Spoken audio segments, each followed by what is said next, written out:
Heyo everybody, Haku here with my review for Tower of God Chapter 351, Season 2, Episode 271, and I kind of feel bad.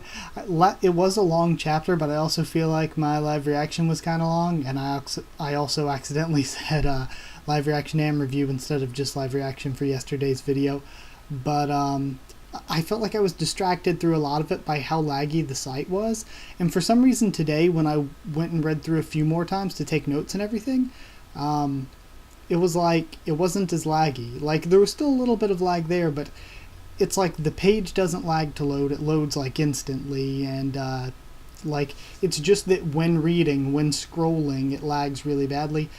Because it was better, and I'm hoping it'll just be fixed or whatever. I mean, it's definitely readable now, whereas before I was having so much trouble reading yesterday. I was going to throw a clip in here of it screen capped just as an example, but I'll do that next week in the live reaction to show what I'm dealing with if it's still a problem. But either way, let's talk about this one. It was good. Just a normal good chapter. I feel like I'm saying roughly similar things each week, where it's just a good chapter telling the story, progressing the arc. And I thought this one was particularly good. I thought it was really cute. Either way, moving along though, in the comedy, there was more comedy than your average Tower of God chapter, and it all hit pretty well for me. But either way, starting at the beginning, the big breeder's name is Chung, so confirmed, not Pedro then. After a little minstrel comedy scene, with I love where Kun's like, well, it's even harder to rest with this going on. Now I feel like I have to listen to their song. But after that, he starts the grand quest for them. We jump over there to Bomb's group, and Andrasi is saying, you know, we could take 3 more hours to get out of here at this rate. Why don't we just ditch the little scrubs? But Yuhan Sung doesn't want to abandon his allies. He says they've been through a lot. They've died together multiple times. The fruit starts vibrating from Chung's arrival, though, so the Batis and his allies convince Yuhan Sung move on without the little scrub allies because we need to get out of here. And it's better if one of us gets out and can save the rest and can stop the grand quest than to take our time and none of us get out. So all of that makes sense. And again, Bam and Andrasi joking like, was he a good guy in the past? What's going on with Yuan Sung? And then at the very end, before we cut back away to Kun's group, there's a grinning mystery guy. I have no idea where he's going to play into this. But we have a 1-hour time skip. The grand quest is starting. Kun asks where Young Zahart is. Just come straight out with it at the beginning. And of course Chung denies it. He's like, well, he is here, but I wouldn't know where he is. And Kun can tell. Kun is smart. He is perceptive. He can tell that he's just lying. So the quest boss that summoned is the mother long-tailed tit, and it is so cute that it hurts me. It hurts me to look at it. It's so cute, and I'm going to be so upset if one of them hurts it. But Mi-eum brings up and whispers to D, it's like, it's super weak. But I keep wanting to say Pedro, but Chung says that it's a gift from him because of the difficulty being raised for the last boss. He's just given him an easy boss. All they have to do is kill it and they can leave. And Kun's like, okay, this is obviously sketchy.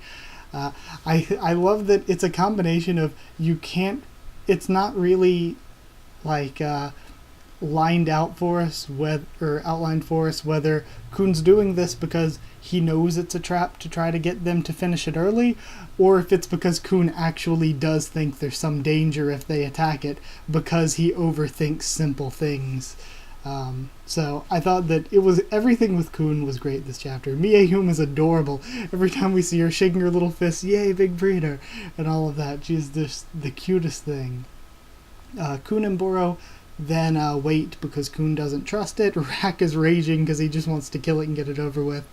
And we move along from there to Yuhan Sung leading the escape by just blasting through the floors. He's like, since it's just the 5 of them, counting Medley, he can just blast through the floors and they can just drop through until they get to the final exit. Skip then to 30 minutes later. Kun and Boro are still waiting. Rak is still flopping on the ground raging. And Sachi and Agni are just sitting down doing whatever. It was really good. I thought the comedy was great this week. And also the whole thing, we get a little inner monologue with Chung, and I like it. It all leads back into Yuan Sung's examination way back at the beginning of the series, where Chung was like, if I would have given them a harder test, they probably would have just went ahead and finished it. But because I gave them so simple, Kun is the type that just completely overthinks simple obstacles. So I thought it was great. Like, Kun has all this mental processing power to take down all these big, complex challenges with great strategic plans. But when it comes to something super simple and straightforward, he's like too scared to say yes or no or to do something or not.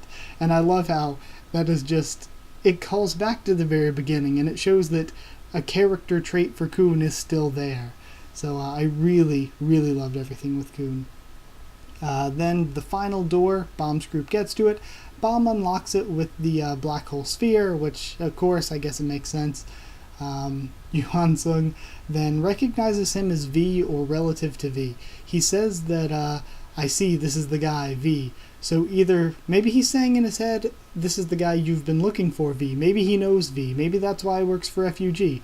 Who knows? We have a lot to learn, and I guess speculating on my part's not really helping since I don't have any good thoughts.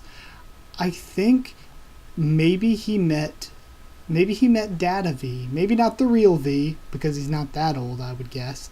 But maybe the Data V is there and Yuan Sung met him, or maybe he was destroyed but Yuan Sung met him before he was destroyed, and either way that's why Yuan Sung is there. But no idea. Then at the very end, the big breeder is heading to his little gate thingy after he gets news of the escape, and Batis has a flashback at the end with Rose, who I thought was D to begin with, and it was confirmed in the blog, and yeah, that's the only thing to talk about from the blog. The blog didn't really have much this week. The only thing I really got out of it of any importance was that Rose was confirmed as D. And Siu said that he wasn't sure when he was going to sort of bring their relationship into the story, but he went ahead and did it here. So either way, let's talk about some things as a whole.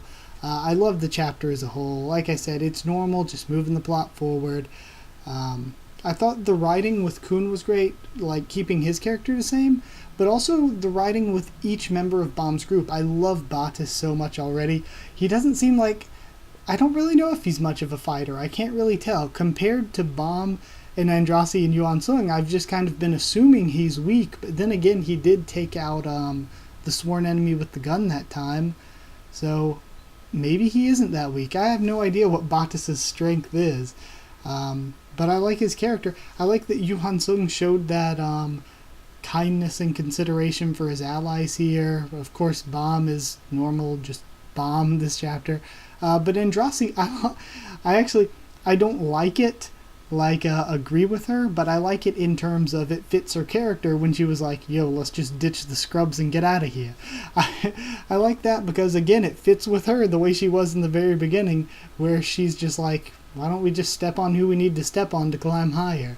I think that Andrasi is kind of a selfish bitch in a way, and this fits with that character of hers. So she's a good guy, but a selfish bitch. So I think that having this, again, fit with her character that way to remind us of that, kind of like Kun reminding us that he isn't good at solving simple problems. I think it was good to reinforce those character traits. But next week I'm thinking either we're going to get a reunion with Bomb's group and Kun's group, which is what I've been hoping for, or that's going to be put off a little bit longer, because I think maybe Chung could be heading to the gate, because let's say, here's an example of just what I think could happen in my head, other than just the simple meet back up and take down the big breeder, to make it more complicated, since it usually ends up more complicated. I'm thinking, what if Chung heads to where Bomb's group is, to just try to hold them back long enough that Kun's like, well, I guess there was no danger, let's go ahead and beat this boss. Kun's group ends up taking down the mother long-tailed tit, and that would end up trapping all the rest of Bomb and Yuan Sung's allies for eternity until Bomb beats Chung, and then it's all saved and stuff. So it would give us that drama of, Kun, no, why'd you unknowingly do this? And then Bomb would just set it all right in the end. I think that could happen too. That's one way I could see the story going, if it isn't just as straightforward as Bomb meets back up with Kun's group. Or maybe, maybe Bomb's group meets back up with Kun's group and Chung just runs away and is like, nope, I'm going to just let him pass the stage and go on, pass this off to another big breeder or something, leave this to another stage. I failed, I'm going to cut my losses. So that could be possible too. Chung could just cut his losses, because I believe he does have Rachel. Maybe he could even use Rachel. Maybe that's his distraction to keep Bomb from moving forward. But either way, either they meet back up and it's straightforward, they move ahead and Chung just runs away with Rachel or whatever for now, or Chung tries to stop Bomb, maybe with Rachel, and that leads us into a more complicated story, but in the end it kind of all ends the same way. They take down the big breeder and move along. So yeah, I guess that's it.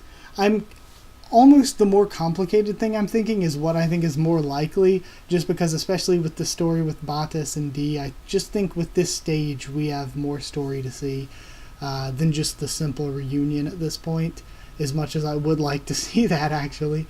So yeah, that's what I'm thinking right now. Thought it was a good chapter, like I said. As a score, I didn't quite want to give it a 9, because I don't think it was quite that good, but I also really, really did like it. So I wanted to give it very close to a 9. I thought it deserved more than an 8.5. So 8.75 long-tailed tits out of 10. 8.75 out of 10. I hope you enjoyed the video. Like if you did like the video, comment on there to tell me what you thought of this chapter, what you thought of my thoughts on it. Subscribe for more Tower of God, much more on the channel. Follow on Twitter if you want. I can try to keep you updated there on stuff for the channel or talk to you there. If you want a link to our Discord server, ask and I'll give you one. That's it. Thank you once again for watching, and I'll see you all next time.